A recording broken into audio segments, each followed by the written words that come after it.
maingay na ano? Sino pa ba yung isa pang maingay dito? Nako, ito na naman. Nako, ito na naman si ano. Etong si Balbasarado, ito, binanatan din si ano. House Deputy Speaker and La Union Rep. Paulo Ortega criticized and irresponsible sweeping remarks against the House of Representatives, saying this unfairly caused suspicion on innocent member. Ano innocent? Brad, anong innocent? Alam nyo, simple lang naman yan.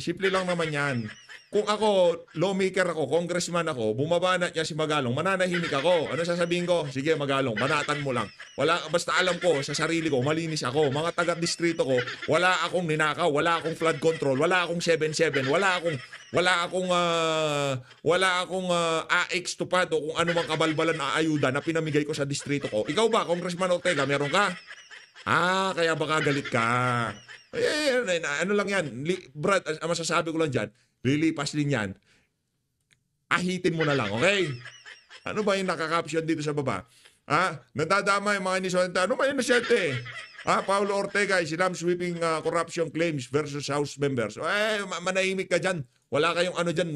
Isa ka pang, kung saan ang hindi ka asin ni Tambaluslos eh. Diba? Asan yung mga congressman? Ba't itong si Congressman Isidro Ungab tahimik? Ba't wala siyang reklamo diyan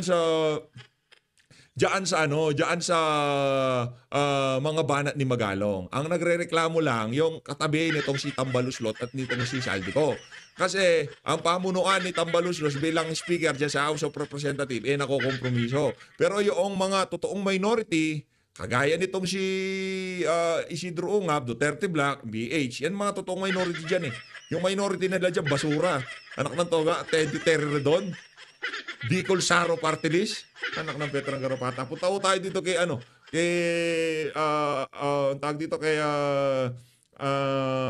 Senator Jingo Estrada. They have to be present.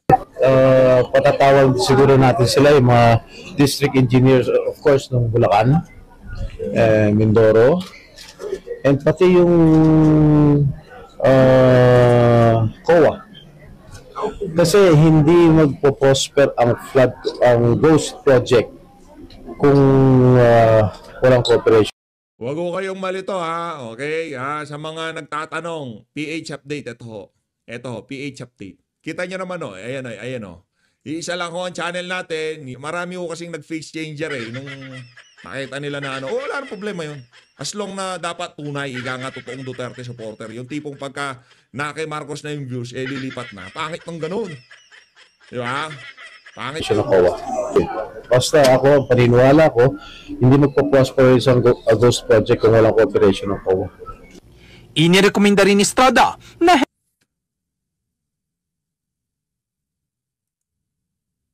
yun na ba? Okay. Naniniwala doon sa banat na yun, nitong si Senator Jingo Estrada na hindi magpo-prosper yung mga kabalbalan niya kung walang partisipasyon ng mga matataas na opisyal dyan sa COA, di ba? Kailangan ipatawag ang COA. Pati yung, yung mga nagsingit ng pondo sa budget. Kasi noong siningit nila yung mga pondo na yan, merong mali siya di ba? Bakit nyo sisingitan ng ganyang kalalaki? Meron nyo tayong papakita. Ito. Bakit nyo sisingitan? Teka, bakit baliktad to? Yan, ayun, baliktad pala Ito. Ito ba, tinayo ng 20 million pesos. 20 million. Noong repair ho nila, 91 million. Di ba? Kung ikaw congressman na naningit ng pondo, tapos ganito yung nagkalitaw-litaw, ito pa hindi pa tayo tapos. 500 million yung repair na lang. Kasi nasira ho yan Ano ho yan? Sa distrito ho yan itong kung di tayo nagkakamali correct me if I'm wrong.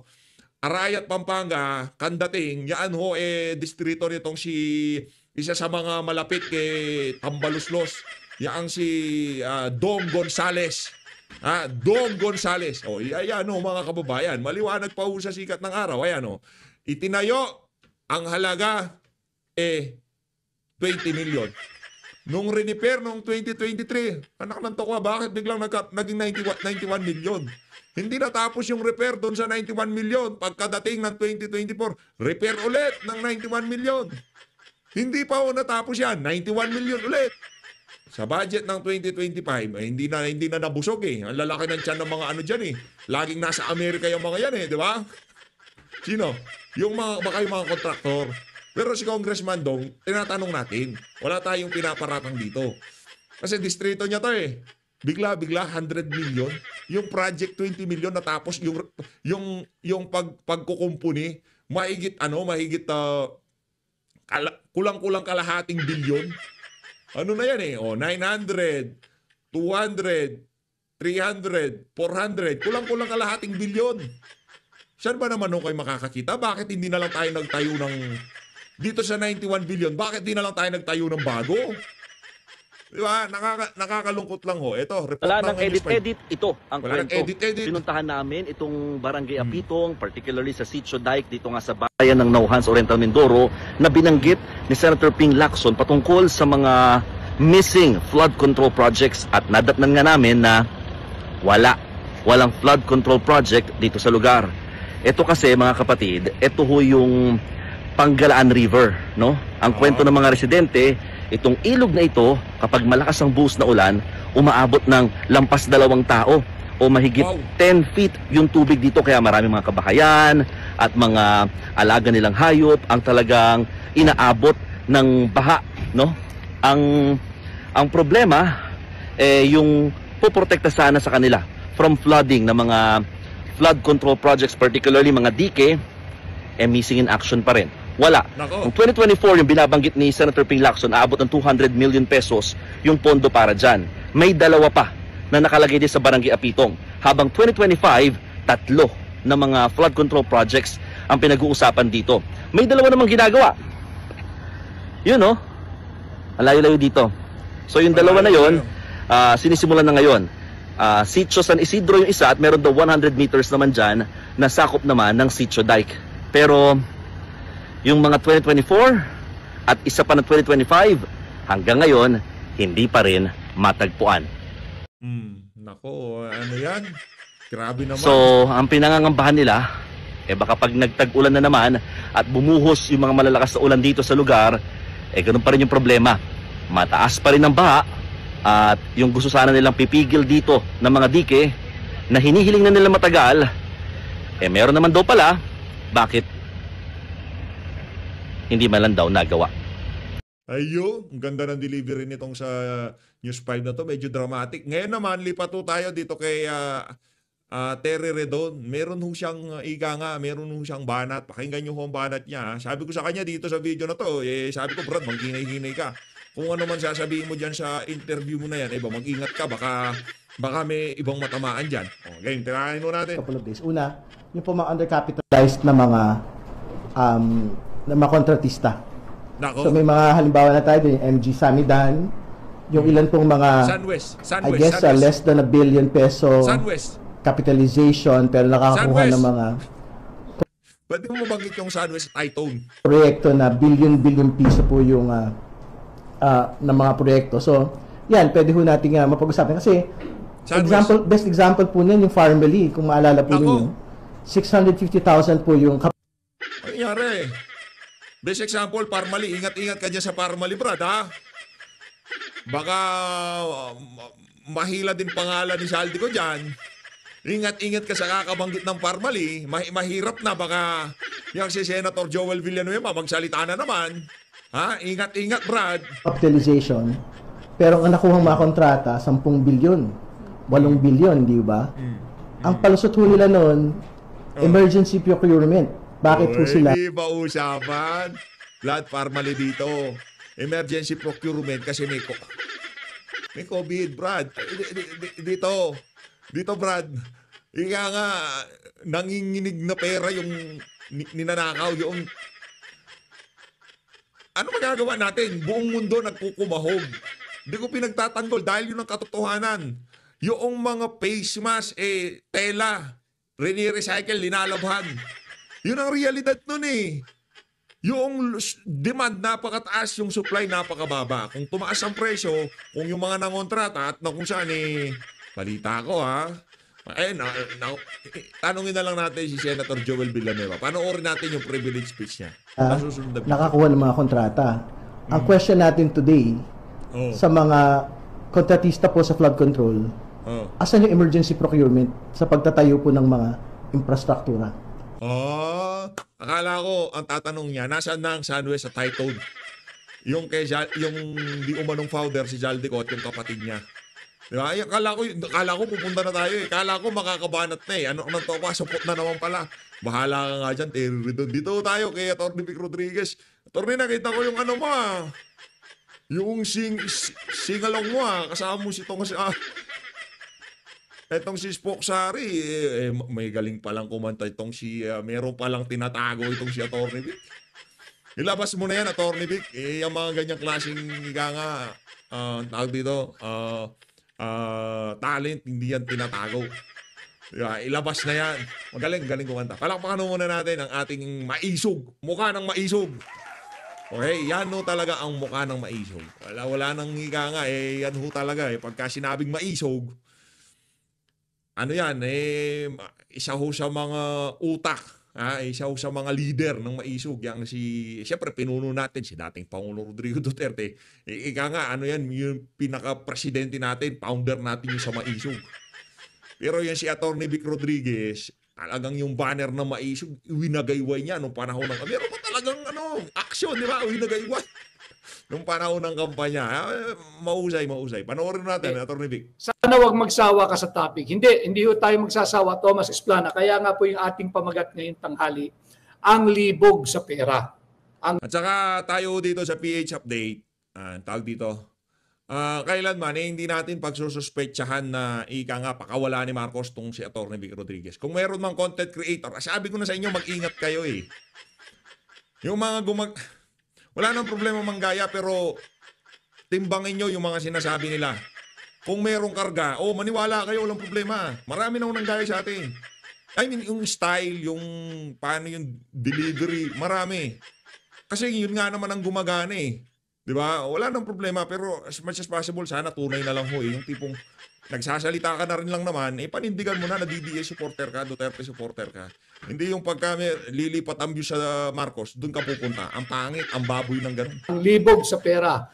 Meron pong nagsabi sa akin, baka raw bastos. Balita ko kasi yung ibang mga DDS vlogger kuno, itong si Atty. Vic Rodriguez, pinagsuspetsahan pa nung panahon ng mga bandang December, na kesyo pakawala daw ho siya ni Marcos Jr. Sabi ko, mag-aanalisa na lang tapos yung hahatulan na lang yung issue, di pa marunong nasa inyo ho yan mga kababayan. Ayaw natin mag-name sika nga. Pero marami yan ho sila. Hindi lang ho yan, isa, dalawa, marami ho yan sila. Sumasakay sa hype ng mga Duterte, sumasakay sa mga issue, pero wala nang problema. As long na dapat panindigan mo kung Duterte ka. Diba? Ganun lang naman. Yung pamagat. Paano naging bastos ang salitang libog? Alam mo nyo, ang libog sa pera, pag in-English nyong diretsyo, ang ibig sabihin yan, the lust for money. Lust for money. Anong bastos doon? So, ito po ay direktang ugnayan, tahasang usapan, maisog na pananaw, ang libog sa pera. Ito po ay patungkol sa matagal na po natin itong isinisigaw, hindi ba? Tila nung una, walang naniniwala nung aming inilahad yung anomalya, unconstitutional, invalid, immoral 2025 national budget. 2024 pa lang ho, winawalang hiya na nila tayo. Di ba yung akap na yan, kung sino man na nag-imbento niyan, suhol po iyan eh. Ang tungo ay para sa 2020. Ako, kilala ko. Atty. Vic, kilala ko. Si Erwin Tulfo at si Martin Romualdez. Sila ang inventor. Di ba? Napaamin natin dito sa PH Update niya si Erwin Tulfo eh. Dinipensahan pa talaga niya. Hindi niya na nga dapat kinonsinte, di ba? Yung pang ginamit yung na talagang doon sa mismong press con, pinagmamalaki pa niya. Ako nakaisip niyan. Kawawa yung mga kawawa yung mga ganito, ganyan. Ayun, sinoplak siya ni Sen Marcoleta. Midterm election. Tapos, feeling nila, kontrolado na nila ang lahat ng mainstream media. Dahil yung mainstream media, wala pong ginawa yan, kundi pag-usapan yung intelligence funds noon ni Vice President Inday Sara Duterte, na sinabi na mismo ng tatlong malalaking institusyon sa Pilipinas. Unang-una na ang COA. Walang irregular na nakita doon sa paggamit ng intelligence funds ng Office of the Vice President. Sinundan po ito ng unanimous decision ng Korte Suprema. Sinabing unconstitutional yung impeachment na inihain laban kay Vice President Inday Sara Duterte. At pangatlo, yung talagang naglibing na dito ay ang Senado. Senado ng 20th Congress, hindi ng 19th. Senado ng 20th Congress. Sinabi nga, in-archive dahil unconstitutional. So tapos na po yung usapin kay Vice President Inday Sara Duterte. Ngayon naman, ang pag-usapan ho natin, sino ba talaga ang may dapat na malaking pananagutan dito sa lumalabas na talamak, higit na talamak, at talagang malalang korupsyon sa ilalim ng kasalukuyang administrasyon. Kanya po yung ating pamagat ay ang libog sa pera, the lust for money. The lust for ang money. libog ho ng mga korap na nasa gobyerno at korap na kontratista, hindi yung makapagsilbi at makapaghatid ng tamang proyekto para maiangat ang buhay po ninyo. Ang libog ho nila ay sa korupsyon, sa pera nating mga Pilipino, sa pagnanakaw. Yan ho yung ating pag-uusapan ngayon. Kay Marilu Lapus, good afternoon, Attorney Vic. Mabuhay po kayo watching from Singapore. Maraming salamat. Kay F, ganun din. Kay watching from Davao City. Yun, Davao City. By the way, Davao City, speaking of Davao City, yung ating pong mga kababayan, alam ko naghahanda na kayo yung nasa ibang bahagi po ng Mindanao. Sana ay suportahan po nyo. Bukas po ito. 5 buwan, isang sigaw, free Duterte, free Tatay Digong. Bukas po iyan, magsisimula ng alas 5 sa Davao City. Yung mga nasa Davao, yung mga karatig lugar, suportahan po ninyo. Iparinig natin ang ating nagkakaisang tinig. Palayain ang taong wala namang kaso. Palayain ang taong wala namang kasalanan. Palayain ang taong mahal na Pilipino. Palayain yung ating dating Pangulo na binastos ni Vice Ganda. Tuloy-tuloy ang ating pag-boycott sa taong yan. Tuloy-tuloy. Pati sa McDonald's. Hanggat di sila humihingi ng public apology or distancing themselves from this fellow named Vice Ganda na Tuloy-tuloy pa rin yung pag-boycott diyan sa diyan sa McDonald's na yan. Wala pa rin nung bibili ng McDonald's. Parang yan eh. Kaya yung payo ko sa inyo, manwala kayo sa akin. Yung talbos ng kamote, mas masustansya pa yan. Saka bagoong, naku. Tapos medyo umuulan-ulan. Tapos na, higa nga. Finish na si PH Update pag mayroong ganun. Talbos ng kamote, pernito tilapia, o kung ano man pernito yan. Sausaw mo sa tapos tirahin mo. Sarap. binastos si Tatay Digong. But kung i-issue ka ng public apology, welcome ka sa Davao City bukas, kasamahan pa kita kung gusto mo. Pero hanggat hindi ka humihingi ng totoo at sinserong dispensa, i-boycott natin ang nambastos kay Tatay Digong na ang pangalan lumilingon sa palayaw na Vice Ganda, pati na ang McDonald's, mga taga Davao, wag ho kayong mag-McDonald's, McDonald's po kayo, mag-Jollibee, mag-Andox, Waxis po muna kayo dyan. Waxis si Che Andrada, good morning po from Taiwan. Kay Maribel Santos, watching from... Teka lang forward ko na doon sa hindi nag-shoutout itong si Atty. Vic para tuloy-tuloy yung bakbakan natin, ika nga. Po yung ating pamagat ngayong araw, ang libog sa pera. Kung mapapansin po nyo, lagay natin sa tamang konteksto at tila inililihis ng mga puwersa, malalakas na puwersa, yung direksyon at naratibo. Kung bakit ba tayo umabot sa bilyon-bilyon, daan-bilyon, trilyong pisong korupsyon dulot ng flood control projects. Huwag lang din po yung proyekto. Huwag lang din po natin tingnan yung libog ng mga magnanakaw sa gobyerno sa pera nating mga Pilipino. Tingnan din natin yung hindi na po makwentang halaga ng mga ari-arian na nasira at nasasalanta paulit-ulit pagka mayroong habagat, pagka mayroong bagyo, higit pa pag nagsanib ang habagat at bagyo o ordinaryong ulan. Tingnan ho ninyo yung mga kasangkapang nasira, bahay, pananim, yung mga nagkasakit, whether ordinary flu o leptospirosis o pneumonia, hindi pa po yan kasama doon sa trilyong piso na. Almost 2 trillion pesos kung isang dekada nating susumahin. But under the present administration, 550 billion pesos. Di ba binida ng kasalukuyang Pangulo ni Bongbong Marcos ni BBM noong 2024 that under his watch, dahil wala ho silang mai-report, walang accomplishment. Gumawa ngayon ng phantom accomplishment. Ibinida niya, on record ito dito sa Tinig Maisog, on record yung mga ating citation. During the SONA, Teka lang ha. Sunod-sunod ho ang pagbira dito kay Magalong. Nako, yan ngayon naman si Alonto Adjong. Mayor Magalong, kakampi mo dito sa bayan ng Pilipino. Huwag kang magpapatinag dyan sa mga masasamang elemento na Pahalaga yan. po ng SONA. Bakit? State of the Nation. Ito po ay annual reporting ng kung sino mang Pangulo kung ano na ang estado ng ating bansa. Ano na ang estado ng kanyang pamumuno.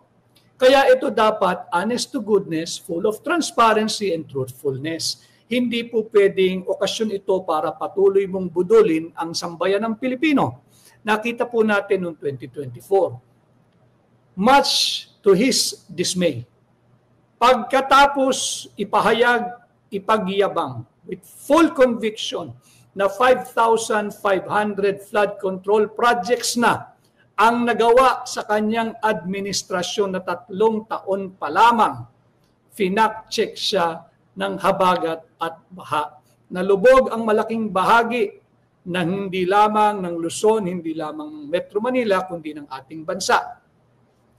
In denial, itinatanggi at napilitan na magsabing ito na raw ang new normal. Na ang tubig kung hindi hanggang dibdib, lagpas sa ulo, lagpas sa bahay. Dahil daw sa climate change. Yan ay bahagi ng patuloy na pambubudol.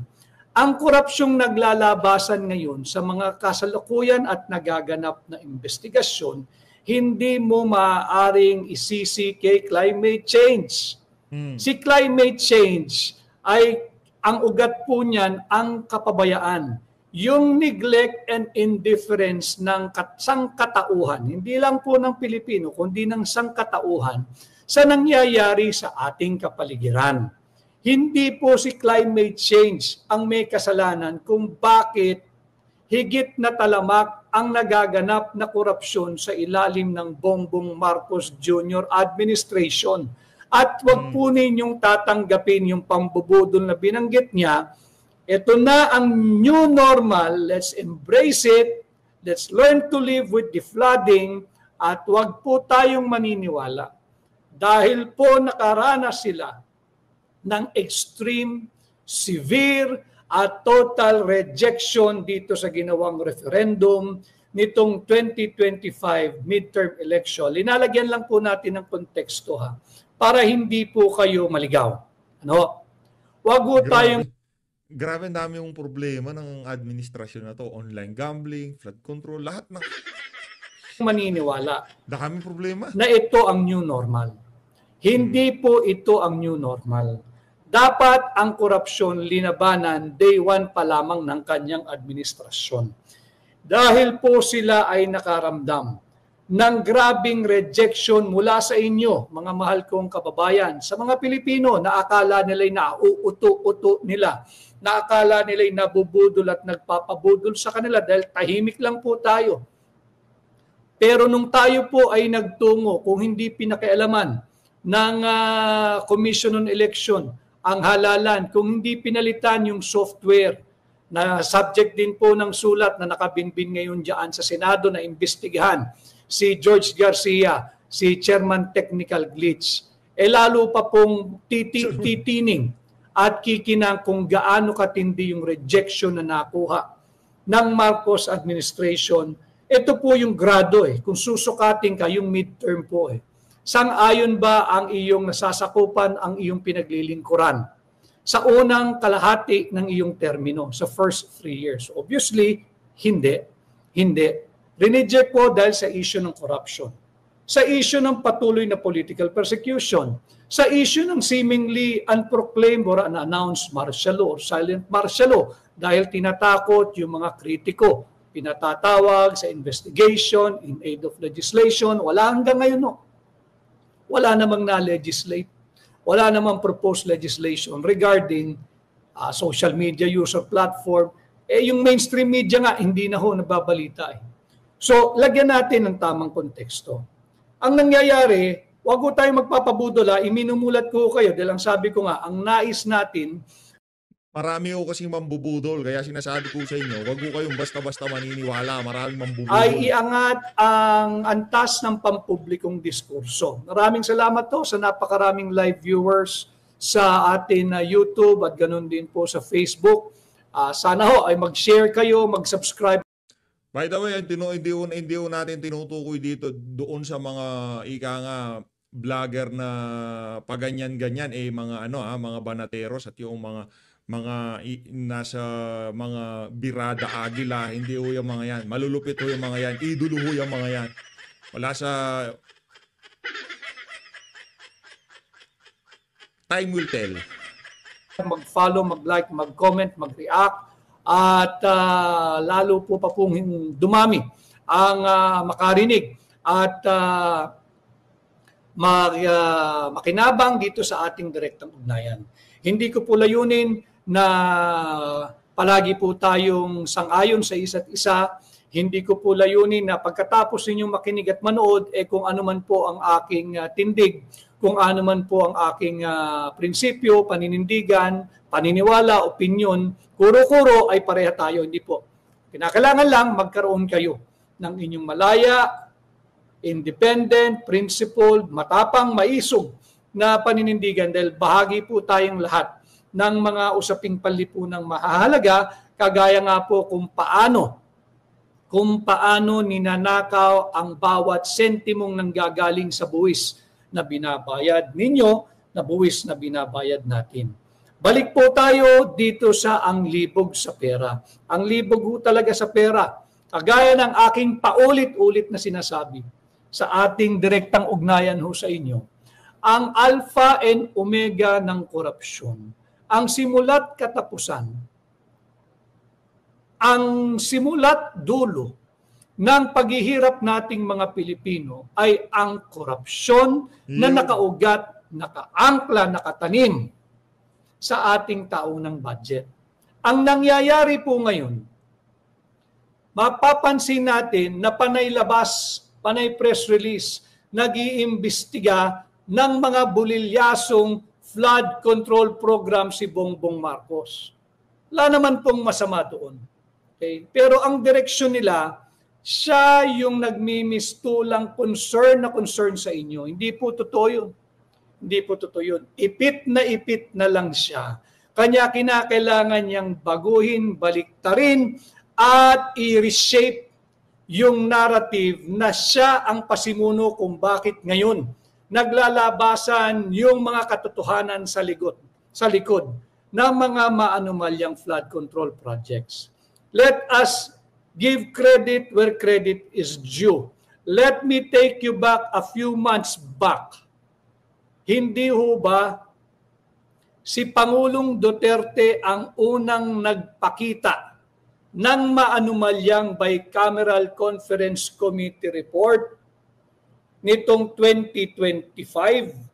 Ito po yung naging basihan ng pagpasa ni Bongbong Marcos nitong napaka-maanumalya, mabahong 2025 national budget. Huwag ho ninyo siyang hangaan na nakikita niyong nag-i-inspect. Correct. Nakita po nila yung massive, if not total rejection na kanilang nakuha nitong midterm election kung tatutuhin pong referendum.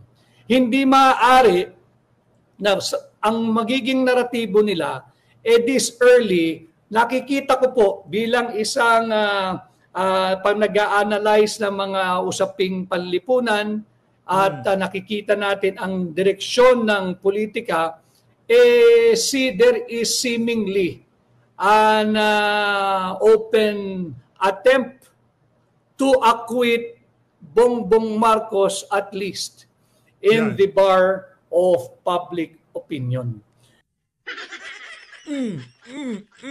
Yan ang sinasabi ho natin. Hindi ho tayo basta-basta mabubudol dyan sa pacheck-check niya na yan. Wala ho yan.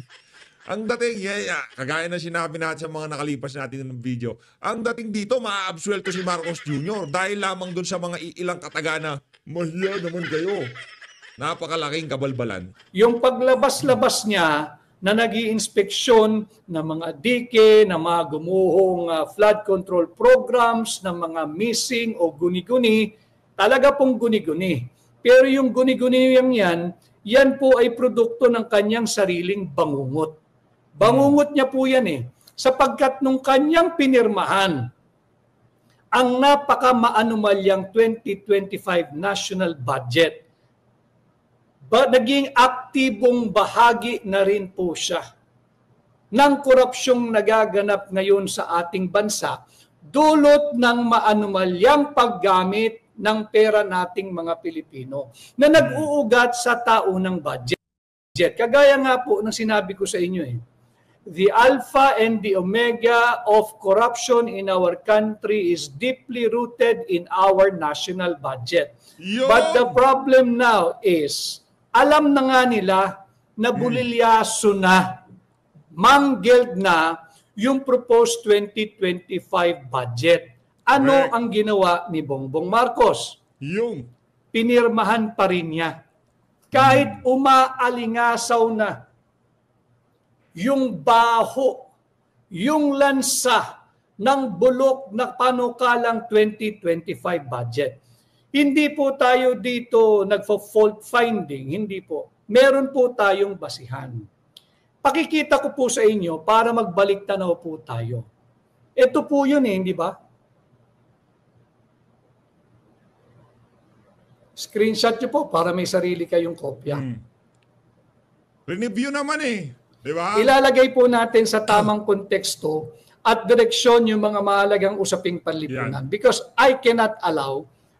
Di ko natin na ito, ika nga, lahat ng punto de vista ni attorney dito, kailangan natin mapakinggan. That this early, there is an obvious effort and an overt attempt to acquit him, to make him look innocent and in fact hero in the bar of public opinion. Hindi, complicit to ang Marcos administration. Ano po sinabi dito? Kanila po ito mainstream media, kanila ito, Inquirer.net. Marcos thoroughly reviewing. Ibig sabihin, masusing pinag-aaralan. Repaso ang 2025 budget to conform to charter. Ibig sabihin, para hindi ito maging unconstitutional. Masusing pinag-aaralan. Kasama ang kanyang mga kasama sa executive department. Nariyan, yung kanyang finance secretary, nandyan yung budget secretary, nandyan yung public works secretary, nandyan yung socio-economic planning secretary, nandyan sila lahat Masusi nilang pinag-aaralan ang 2025 proposed budget. Sinabi niya, binasa niya yung 4,000 pages more or less na proposed 2025 national budget. Maalala po niyo yun? Sinabi niya na masusi niyang pinag-aralan na yung 4,000, binasa yung 4,000 pages more or less na proposed 2025 national budget. At wala raw siyang nakitang hindi ayos doon. No, malinaw yun. At sinabi namin, wala naman kaming sinabing may blanco sa GAB. Ang blanco sa Bicameral Conference Committee report. Anong ginawa? Para bahagi ng patuloy na pambubudol kasi nga bahagi sila nito Itong maanumalyang 2025 budget, ito pong pagnanakaw ng trilyong pisong halaga na, isang dekada na, at 550 billion pesos na flood control funds, hindi maaaring hindi siya managot dito. May Correct. pananagutan siya rito dahil 2024 pa ginagawa na yan. Yan. Nangyayari na yan. Hmm. Ano? Hindi lang 2024 nangyayari na. Yung 60 billion pesos ng PhilHealth, kinuha nila noong 2024, hindi ba? At ibinalik sa National Treasury, sa General Fund. Bawal din po yun, unconstitutional yun. Pero tatalakayin din po natin yan.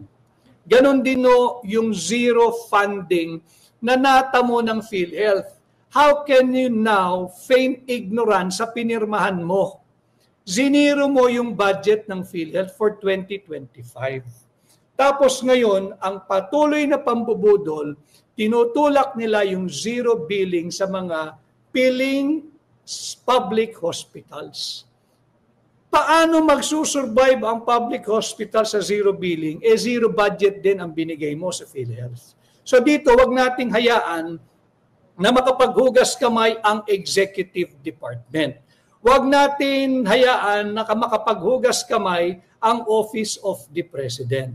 Mali yung pagpirma nung maanumalyang panukalang budget noong 2025. Ano ang ginawa niya? Pinirmahan pa rin niya. Pruweba. Nag-aaral pang araw po sila eh. Oh, meron pang press release. At yung salitang yan, kanila galing, thoroughly reviewing.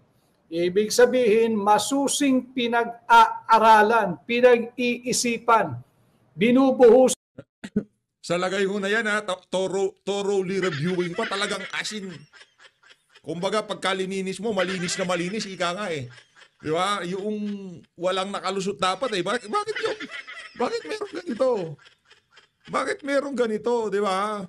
Kung thoroughly reviewing ho, dapat sana walang ganito.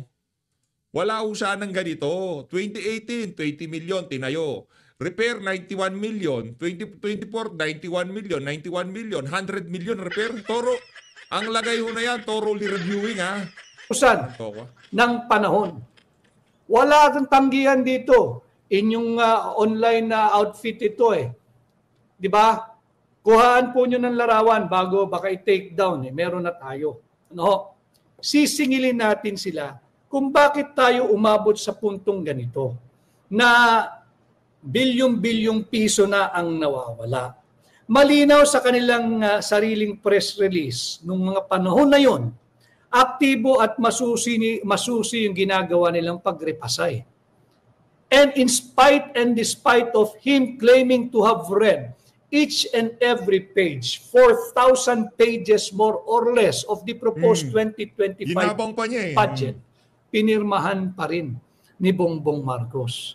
Itong nangyayari mga revelation dito, hindi po dahil nagbigay siya ng pahayag laban sa korupsyon noong 2025 SONA. Pangbubudol po iyon.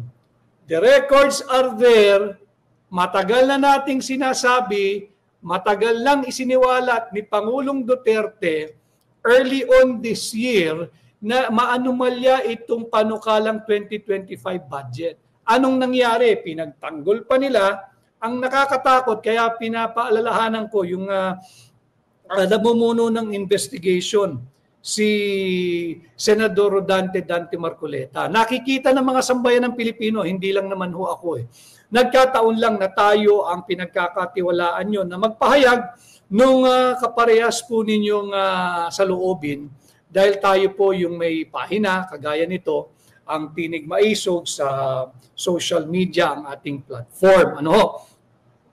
Ang dami pa ho nakaduda-duda. Unfortunately, nandyan pa rin sa Senado na minsan nang nadawit diyan sa issue ng korupsyon simula pa nung panahon ni Janet Lim Napoles na PDAF ang pinag-uusapan. Yung Priority Development Assistance Fund, yung pork barrel ng mga mambabatas noon, maging senador ka man o maging mambabatas. Nandyan pa ho, nagtatanong pa nga ho yung iba eh. Aktibong-aktibo. At hindi rin natin pwedeng palagpasin yung mismong pumirma doon sa maanumalyang blankong Bicameral Conference Committee report. Ang una niya tinanggi, wala raw blanko. Wala raw siyang nakitang blanco, nakakatiyak daw siya na walang blanco dun sa Bicameral Conference Committee report na kanyang pinirmahan. At pinagkatiwala na raw